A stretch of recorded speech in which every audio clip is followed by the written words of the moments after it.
Бүгінгі біздің алғашқы жобамыз өте жақсы деңгейде өтті. Жалпы қала көлеміндегі, қала бойынша полиция басқармасының жаңағы учаскелік басқарманың азаматтарымен бірге болған сұхбатымыз, бүгінгі тренингіміз өте жақсы болды. Бұл арман қарай жалғасады деген ойдамыз. Жалпы келген азаматтар өте тез қабылдады, түсінігі жоғары. Өйткені мемлекеттік қызметкер және полиция қызметкері болғандықтан біздің айтқан әрбір тренингімізді олар бір тапсырма ретінде қабылдап, бір күнде қалыптастырмақшы.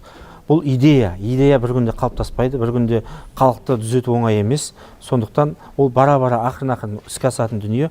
Келешекте біз бұны қол жеткіземіз деген ойдамыз. Қол жетеді. Өйткені бастысы бізді қызметкерлеріміз біздің идеямызды түсінгеніне өте қуаныштымыз.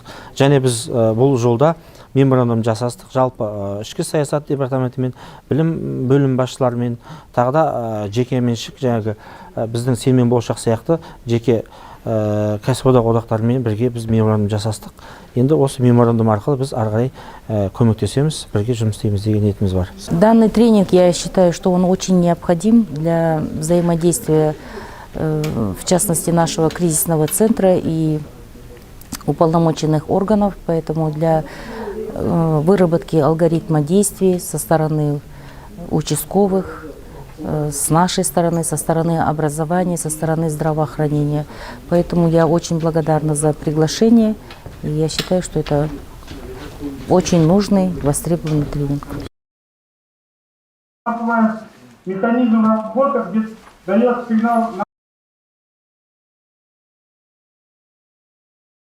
Рахмет.